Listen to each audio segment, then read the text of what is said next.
ကတော့ဒီဗီဒီယိုမှာတော့ကျွန်တော်က data entry bookkeeping အကြောင်းပြောပြပါမယ်ဖြစ်တယ်။အဲ့လိုဆိုလို့ရှိရင်ကောင်းတဲ့အခြေခံ data entry နဲ့ bookkeeping နိုင်နေမှာပါလေ။အကောင့်ကိုပိုင်ဆွဲနိုင်မှာဖြစ်တယ်။အကြောင်းအခြေခံလေးကြည့်ရအောင်နော်။ပထမဆုံးပြောချင်တာက bookkeeping ဆိုတာပါတယ်။ systematic reporting of financial aspects of the business transaction လုပ်ငန်းတွေရဲ့ day-to-day business အကြောင်း transaction တွေrecorded systematic စနစ်တကျ recorded တာပါ in appropriate books of account သူရဲ့ books of entry သူရဲ့စနစ်တကျတင့်တယ်တဲ့စာအုပ်တွေထဲမှာစာရင်းသွင်းတာကို bookkeeping လို့ခေါ်တာတင့်တယ်တဲ့စာအုပ်ဆိုတော့ဘယ်လိုမှမျိုးလဲဆိုရင်ကျွန်တော်တို့ books of ordinary entry ၅အုပ်ရှိပါတယ်ဒါကို books of prime entry ကိုလည်းခေါ်တယ်ပထမဆုံးတစ်အုပ်ကတော့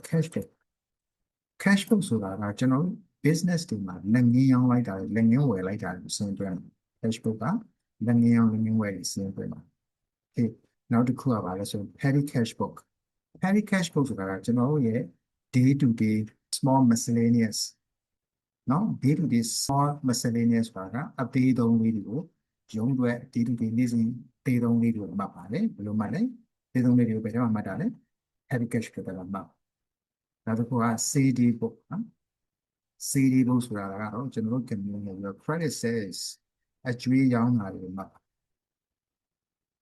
နောက်တစ်မျိုးက number 4 purchase day book ဆိုတာကကျွန်တော်တို့ community ကနေပြီး credit purchase ကျွေးဝယ်တာတွေမှာနောက်တစ်ခုဖြစ်တဲ့ journal ကတော့ adjustment တွေ correction of errors တွေကိုကျွန်တော်တို့ကမှတ်လိုက်မှရှိဒါဆိုလို့ရှိရင်အခုကျွန်တော်ပြပြလိုက်တဲ့ books of ordinary entry လို့ခေါ်တဲ့၅အုပ်ထဲမှာစနစ်တကျစာရင်းသွင်းတာဒီ bookkeeping okay ဒါဆိုရင် bookkeeping ဆိုတာလေ systematic reporting of financial aspects of business transaction in the appropriate books of accounts account ရဲ့တိတ်လို့စာအုပ်မှာစနစ်တကျစာရင်းသွင်းတာကို bookkeeping လို့ခေါ်တယ် bookkeeping ပြီးသွားပြီဆိုလို့ရှိရင်ကျွန်တော်ဘာသွားမလဲဆိုရင် debit entry bookkeeping ကိုသွားမှသိပါတယ်debit entry ဆိုတာပါလေ debit and credit in accounting account တစ်ခုရဲ့ debit side နဲ့ credit side ဒီခုစလုံးကိုစာရင်းသွင်းတာကို debit entry လို့ခေါ်တယ် debit ဆိုတာပါလေ account တစ်ခုရဲ့ဘယ်ဘက် side ပါ credit ဆိုတာပါလေ account တစ်ခုရဲ့ညာဘက် side မှာဆိုလို့ရှိရင် debit refer to the left side of an account debit ဆိုတာ account ရဲ့ဘယ်ဘက် side credit refers to the right side of an account credit ဆိုတာဘယ် sideဘယ်လိုကျွန်တော်တို့ကနည်းနည်းဒီထားမှာဖြစ်ဒီဆက်သွားကြည့်အောင်ပါ debit entry bookkeeping ကိုစဉ်းသွင်းတဲ့အခါမှာ debit နဲ့ credit က always must be in balance ပါဒီညီနေပါတစ်ဖက်ကို50ပဲတစ်ဖက်ကို50ပြန်တယ်ဒီတစ်ဖက်ကို100ပဲနောက်တစ်ဖက်ကို100ပြန်တော့တစ်ဖက်တည်းစဉ်းသွင်းလို့လည်းအောင်နည်းနည်းစဉ်းသွင်းလို့လည်းအောင်ဒါကြောင့်လို့ debit entry is recorded in a manner that accounting equation is always in balance အမြဲတမ်းညီနေအောင်လုပ်ရမှာကျွန်တော်ဘာမှအခြေခံဗီဒီယိုထဲမှာပြောထားပြီးသားပါဒီ account ရဲ့ debit ဆိုတာဘယ်ဘက် side ပါ credit ဆိုတာညာဘက် side ပါ debit မှာပါရှိတယ်ဆိုလို့ရှိရင် assets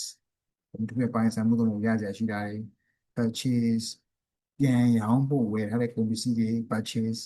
expense ကုမ္ပဏီတို့သုံးလို့ကုန်သွားတဲ့ expense တွေ drawing တတိယကုမ္ပဏီရဲ့ငွေသုံးမကုန်ပစ္စည်းကိုသူတို့ပို့ချိုးအတွက်ထောက်ပြီးတော့ရင် drawing မှာ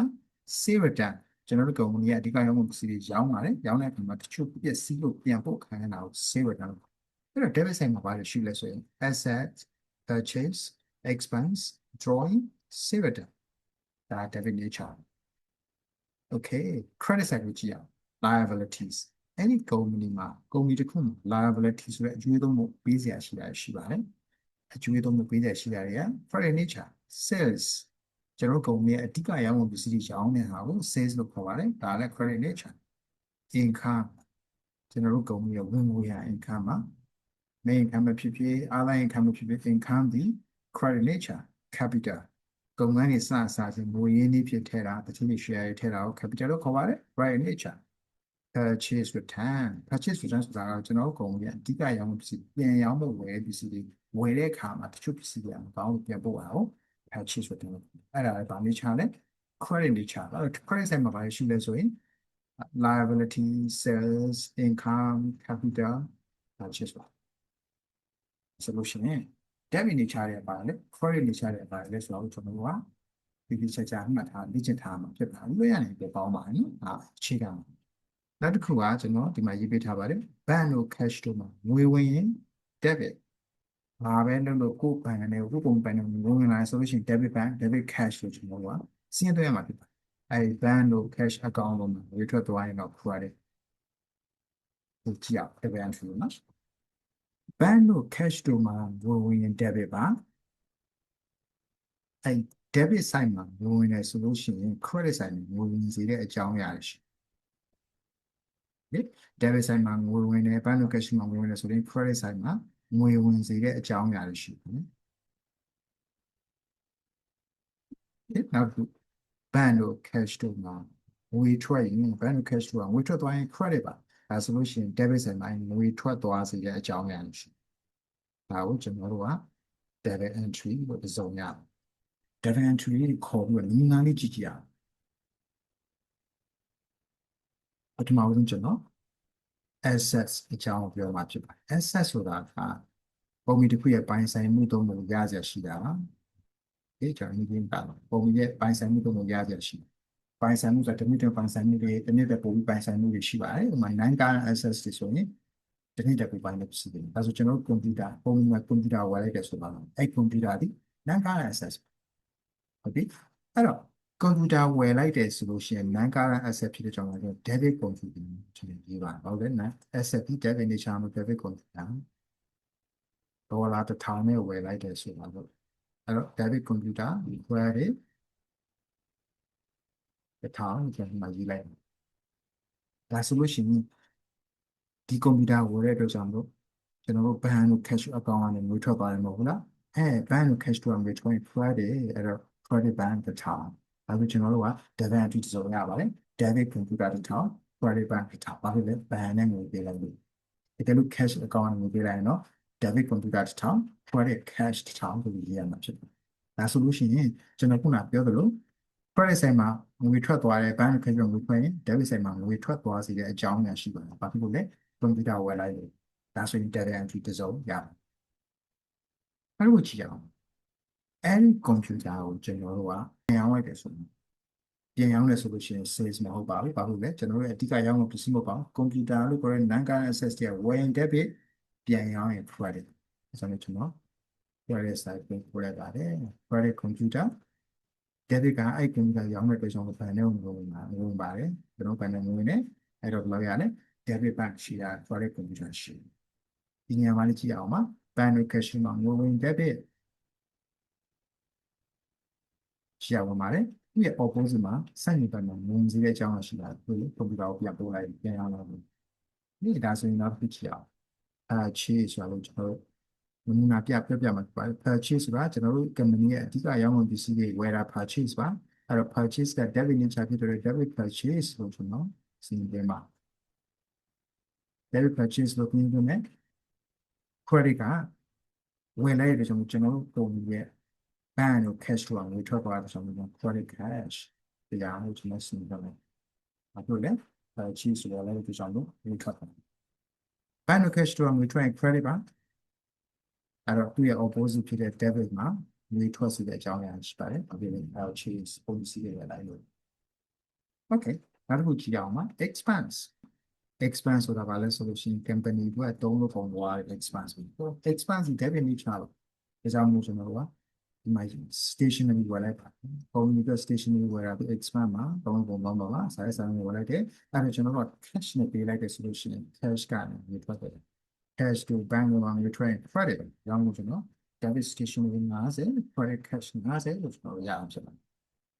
နောက်တစ်ခု drawing ကြည့်ရအောင်ပါ drawing ကဘာနေချာလဲ debit နေချာပါပုံနဲ့တတိယပုံနဲ့ငွေတော့မဟုတ်ပုံနဲ့ပစ္စည်းကိုသူတို့ပုံကြိုးပဲပြီးတော့သူတို့ပုံကြည့်ပုံကြွတော့နော်ပုံနဲ့တတိယလို့ကျွန်တော်ရှင်းပြီးတော့မှအကောင့်နဲ့ရှင်းတယ်ကျွန်တော်ပတ်စံသိန်းလာသွားတယ်ပြီးလို့ရှိရင်ဘာလို့မလဲနေလိုက်တော့သူ့မိသားစုနဲ့အပြင်မှာတင်လာသွားဆောင်ပြီးတော့ဒါဆိုရင်ဒီတသိန်း drawing အဲ့တော့ drawing ဘာနေချာလဲ debit နေချာကျွန်တော် debit drawing ဒါက900ဒီလေးပါတယ် debit drawing 900 debit drawing 900ဆိုတော့ငွေထုတ်သွားတာဖြစ်တဲ့ bank cash ကငွေထွက်သွားတာမဟုတ်လားအဲ့တော့ bank cash ကငွေထွက်ရင် credit bank credit bank 900 debit draw နဲ့ရမှာဖြစ်ကျွန်တော်တို့ကြည့်အောင်မှာ save return က debit nature save ဒီ credit ဆိုရင် save return debit nature ဒါကြောင့်မို့ debit save return ကိုကျွန်တော်ဒီမှာရေးပါမယ် debit save return တရားဒီ debit save return တရားကျွန်တော်ရောင်းတော့ပတ်စံရလိုက်တယ် save return ဖြစ်တော့အဲ့ရတဲ့ပတ်စံပြန်ပေးရမှာဒါကြောင့်မို့အဲ့ return အတွက်တရားကို ban ကနေပြန်ဖောက်တာဖြစ်တဲ့ credit ban တရားလို့ရေးရအောင်ဆိုအဲ့ဆိုလို့ရှိရင်ကျွန်တော်ဒီမှာ debit save return တရား credit ban တရားလို့ရေးရမှာဖြစ်အဲ့ဆိုလို့ရှိရင်ကျွန်တော် debit side မှာရှိတဲ့ debit side တွေဒီရာဒီရေထွက်သွားစေတဲ့အကြောင်းအရာတွေ credit side မှာက ban လို့ cash တော့ရေထွက်ရင် credit ဆိုတော့ debit entity စုံရပါတယ်။ဒီနေ့တိုင်းညီရပါတယ် debit နဲ့ credit ။အဲ့ပိုင်းဒီမှာတော့ credit ဘက်ကကျွန်တော်က credit side မှာရှိတဲ့ credit nature တွေကျွန်တော်ဒီမှာပြင်ပြပါဖြစ်ပါတယ်။ liabilities ပါ liability ဆိုတာပါလေ liability ဆိုတာကုမ္ပဏီတစ်ခုရဲ့အကျွေးသုံးမှုပေးတဲ့ရှိတာ liability ဆိုတာကလုံးကြီးကျွန်တော်ဘဏ်နဲ့ချီလိုက်တယ်ဒီတယောက်ရှယ်ချီလိုက်တယ်ဆိုလို့ရှိရင် liabilities ပြီးဖြစ်ပါဒီကြောင့်မို့ကျွန်တော်တို့က liability credit nature ဖြစ်တဲ့အတွက်ကြောင့်မို့ credit beta share ကျွန်တော်တို့လုံးချီလိုက်ပါတယ်ကာလာရှိငွေ9000ချီလိုက်တဲ့ကြောင့်မို့ credit ဒီမှာပုံစံပုံနဲ့ချီတယ်လုံးကိုရေးပြီးတော့မှ9000ရေးရတယ်အဲ့ချီလိုက်တဲ့ပတ်စံပဲရောက်လာတယ်ကျွန်တော်တို့ company bank account နဲ့ဝင်သွားတယ်ဒါကြောင့်မို့ debit bank 9000 debit bank 9000 bank လို့ customer ငွေ debit bank 9000 credit ဆိုင်မှာ opposite မှာပါလေငွေဝင်စီတဲ့အကြောင်းလိုက်ဘာလို့လဲ beta share ကျွန်တော်တို့ကချီလိုက်ဒီနောက်တစ်ခုကြည့်အောင်ပါ sales ဆိုတာဒီ credit nature အဲ့အကျွေးပဲရောက်လည်းငယ်ရောက်ကျွန်တော်တို့အဓိကရောက်မှာပစ္စည်းအောင် sales က credit တွေကြောင့် credit sales လို့ကျွန်တော်ရေးမယ်ရောင်းလိုက်တဲ့ပတ်စံကိုမလာဘူးလား bank လို့ cash ရောင်းတယ် debit bank 300ဘာလို့လဲရောင်းလိုက်လို့ debit cash 300 credit sales 300ရတာဖြစ်ပါတယ်ဒီ debit ဆက်ကကြည့်မှဆိုရင် bank ကို cash မှာငွေမှာတုံးတာဘာလို့လဲ opposite မှာငွေတွေကြောင်းလိုက်ရောင်းလိုက်လို့နောက်တစ်ခုကျွန်တော်ကြည့်အောင်အဲ့ဒါဘာလဲဆိုလို့ရှိရင်တော့ capital ပါ capital ဆိုငွေရင်းနှီးထည့်တာကျွန်တော်တို့ကုမ္ပဏီမှာ share holder တွေကျွန်တော်တို့ကုမ္ပဏီ investment မှာထည့်လို့ရှိရင်ငွေရင်းနှီးလာဆိုလို့ရှိရင် capital အဲ့တော့ကျွန်တော်က capital ဒီ credit nature ဖြစ်တဲ့ကြောင့် credit capital 1000ထည့်ဆိုပြီးအဲ့ထည့်တဲ့ပတ်စံကျွန်တော်တို့ဘဏ်အကောင့်ကိုဝင်လာမှာမဟုတ်ဘူးလားအဲကြောင့်လို့ bank cash တော့ငွေရင်း debit အဲ့တော့ debit bank 1000 credit capital 1000 debit side ကကြည့်မယ်ဆိုလို့ရှိရင် debit bank 1000ငွေလာပါတယ်ဒါကြောင့်မို့1000ပါ debit side ပါဘဏ်မှာငွေနေတဲ့အကြောင်းမလို့ debit side opposite မှာငွေနေတဲ့အကြောင်းက capital ဒီတရားကငွေနေထည့်လိုက်ဒီနောက်တစ်ခုရှိအောင်အဲ့ဒါပါလဲဆိုတော့ income ဝင်ငွေကျွန်တော်ကုမ္ပဏီမှာရှိတဲ့ income ဒီ credit nature ပါကျွန်တော်တို့ credit income ကျွန်တော်ရှိနေရ credit income နေရ interest income တိုးရတာပဲဖြစ်ပြီပေါ့နော် income ဒီနေရဆိုရင်အဲ့နေရာဒီပဲဝင်မှာလဲဘဏ်ထဲကိုဝင် debit bank နိုင်လို့ cash မှာငွေဝင် debit ဒီနေရာမှာ cash ငွေသားလိုက်ရရင် debit cash နေဒါတော့ကျွန်တော် debit entry တစ်ခုပြန်ကြည့်မယ်ဆိုလို့ရှိရင် debit bank နေရ credit interest income ဘဏ်ထဲကိုနေရာဝင်တယ်ဘာဖြစ်လို့ဝင်တာလဲ opposite မှာငွေဝင်စီတဲ့အကြောင်းအရာတိုးရတယ် okay အခု purchase return ကြည့်ရအောင်နော် purchase return ဒီ credit nature ပါဘာလို့လဲ purchase က debit nature purchase return credit nature အဲ့တော့ purchase return ကိုကျွန်တော် credit purchase return တရားလို့ပြော purchase return ဆိုတော့ကျွန်တော်က purchase ဝယ်တော့ပတ်စံပေးလိုက်ရ return ဖြစ်တော့အဲ့ပတ်စံပေးလိုက်တာဘယ်ဝင်လဲဆိုတော့ကျွန်တော် cash ကိုကနေမှာဝင် debit မှာအကြောင်းမို့ကျွန်တော်က debit cash တရား credit purchase return debit cash တရားဘယ်လို cash မှာငွေနဲ့ debit ဒီ opposite မှာကျတော့ငွေရဲ့အကြောင်းမှာဘာလို့လဲ purchase return ဝယ်ထားတယ်လို့ပြန်ပြောလိုက်တော့ပတ်စံပြန်ဖြစ်ပါတယ်ဒီပြန်လေးကြည့်ပြီးတော့ကျွန်တော်တို့ရဲ့ debit credit နဲ့ debit entry ကိုဘယ်လိုစီးရင်သွင်းရဆိုတာကိုကျွန်တော်တို့ကဒီပါလို့ပြောထားပါတယ်အခုကျွန်တော်ဆက်ပြောနေတာကကုမ္ပဏီတွေကရန်အန်ကိုချုပ်ကြတယ်တစ်နှစ်တစ်ခါရန်ချုပ်ပါတယ်မြန်မာနိုင်ငံမှာဆိုလို့ရှိရင်တော့ 31st March မှာရန်ချုပ်ရတယ်နိုင်ငံသားတွေမှာစင်ကာပူယူအေမှာဆိုလို့ရှိရင်တော့တတ်မှတ်တယ်ရှိတော့ကုမ္ပဏီတစ်ခုခုကြိုက်တဲ့အချိန်မှာရန်ချုပ်ရတယ်စံနာပြင်ပြီးအဲ့တော့ရန်ကနှစ်မျိုးရှိပါတယ်အကြံရေးဆိုလို့ရှိရင်ပထမရန်အန်ပြီး 31st December မှာဆုံးတဲ့ရန်ဒီ 31st December မှာဆုံးတဲ့ year အနေဆိုလို့ရှိရင်ကျွန်တော်တို့က calendar year လို့ခေါ်ပါတယ်ပြည့်ကြတဲ့နေ့အတိုင်းလိုက်တဲ့ကုန်ကြီးမျိုးတွေပါဒါဆိုလို့ရှိရင်ကျွန်တော်တို့ကနှစ်စသည်အဲ့ဒီ2021မှာပဲရန်ချုပ်ရင်နှစ်စသည်လည်း2021ပဲဒါပေမဲ့ 1st January 2022ဟုတ်ကဲ့ calendar တစ်ခုကပြည့်ကြတဲ့တစ်ခုစမှာဆို 1st January နဲ့စမယ် 31st December မှာဆုံးနှစ်ကတူတူနဲ့ထဲမှာဒါကြောင့်မလို့ပြည့်ကြတဲ့ကိုလိုက်တဲ့နှစ်မလို့ calendar year လို့ဆိုတော့နှစ်ဆုံးတည်ခြင်းနှစ်ဆုံးတည်တယ်ဆိုလို့ရှိရင်နှစ်ဆောင်ရှားရတယ်မြင်တာနောက်တစ်မျိုးကတော့အဲ့ဒါဘာလဲဆိုလို့ရှိရင် interval year လို့ခေါ်ပါတယ် interval year ဆိုတာကဂျားကာလတွေမှာဆုံးတာပု္ပ္ပာတစ်ခုကြည့်လိုက်လို့ရှိရင်ကွန်ပျူတာတစ်ခုကြည့်လိုက်လို့ရှိရင်ဂျားကာလတွေဒီဇင်ဘာမှာရန်ချုပ်တာမဟုတ်ဘူးဂျားကြိုက်တဲ့လတွေမှာချုပ်နှစ်ဝက်တွေမှာ calendar မလိုက်ဘဲနဲ့ဂျားကာလတွေမှာချုပ်ရင် interval year လို့ခေါ်ပါတယ်အဲ့ဒီကုံမျိုးတွေလည်းအများကြီးရှိပါတယ်ဥပမာမြန်မာနိုင်ငံကိုကြည့်မယ်ဆိုလို့ရှိရင် 31st March 2022ဆိုပါစို့